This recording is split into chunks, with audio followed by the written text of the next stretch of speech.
want you guys to just be flat out honest with me. This was a massive paid vacation for the four of you. New Orleans, filming a movie. Be honest. Yes, for the most part, but the one thing that is not true is that we did not get paid.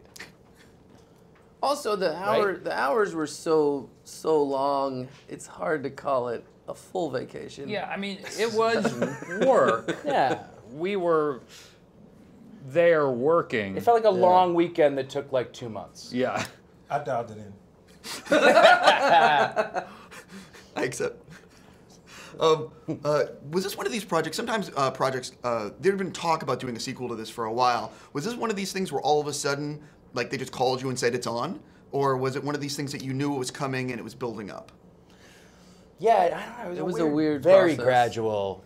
It's not gonna happen, and then there was a script for a straight to DVD situation that barely involved us. Right? Yeah, we said we weren't gonna do that. And then good old Matt Dines. How did Matt? What did Matt come to y'all or? I remember talking to Rob before anybody. Yeah. I mean, I talked to you about that awful script before Yeah, anything. yeah. And then we said, why don't we just do one? And then what happened is probably what happened. If you check the books, MGM probably had something released really well, and they were flush with cash, and they said, why don't we do this? I was Probably what it is. Well, talk a little bit about from when you guys got the project, from when you got the script to what people are seeing on screen. How did you guys tweak it, work with it, and collaborate with Steve to make it what it is?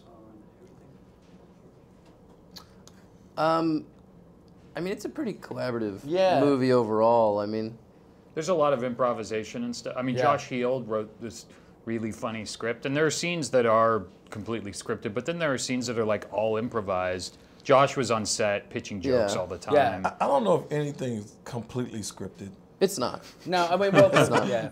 Like in the first one, so we would get to set and there were like no pages. We didn't have an ending for the first movie. I remember getting to set to shoot that last scene in the movie, and they weren't pages.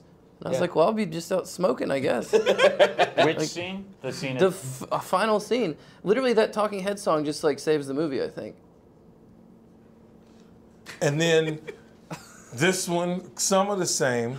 We had some more direction to where we're going. But like I said, Steve is super collaborative, and he knows good stuff when he sees it. So we all trust him. We all trust each other. Yeah. There's a lot of really funny stuff involving songs and you singing. Talk a little bit about how the songs were picked. Were there any songs you wanted to go after that you couldn't?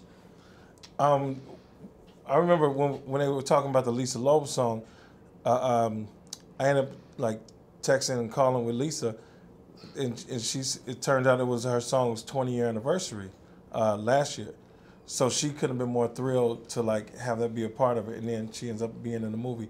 So that worked out sweet. And then the other, the Weber Strut, we wrote that in the studio one day, and it just like wrote and recorded, and it was a mixture of two things. One was was this like, okay, this is what the song is going to be, and Steve had gone away, so it was Josh and the music guy, Chris, and myself. So Steve had gone away, and we were like, let's make a goofy one, right? And then watch his face when he comes in. And so we made this horrible, super goofy song, and Steve played it like, yeah, Steve, look, this is what we've been working on. And Steve was like, oh, I kind of like it, right? So then it turned out, it was like, no, you're not supposed to like it. So then it turned out being a mixture of some parts of that song and then some parts of the other song. Was there a prerequisite that the new addition to the cast had to have been on an NBC show? No, he just pretty much, It seems like there's a lot of NBC people. He came in. There was no really prerequisite, Not Rob. except for the. No, I don't work with those people. Exactly. Well, I knew that. No. I'm saying the new cast member. No, it wasn't a prerequisite. No, I mean, except for the blowjobs he had to give us. But this isn't Disney or nothing like that. But you're used to that. He's with Disney XD. Oh, okay. Except for the Well, dick then you're sucking. used to blowjobs. What is that? I don't even know what that means. Blowjobs? No, what is that? It's Forget it, man. Google it. fellatio. What is it? Fellatio. Dude, the commitment I don't think it would be on Google. Adam has to would be on that Lugo. character. Right. every time you see his face, he's got that wide-eyed, super innocent, Enthusiastic. It's freaking amazing, dude.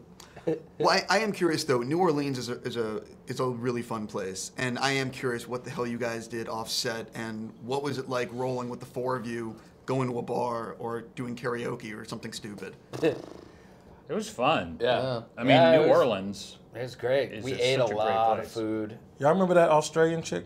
Yep. Oh my gosh.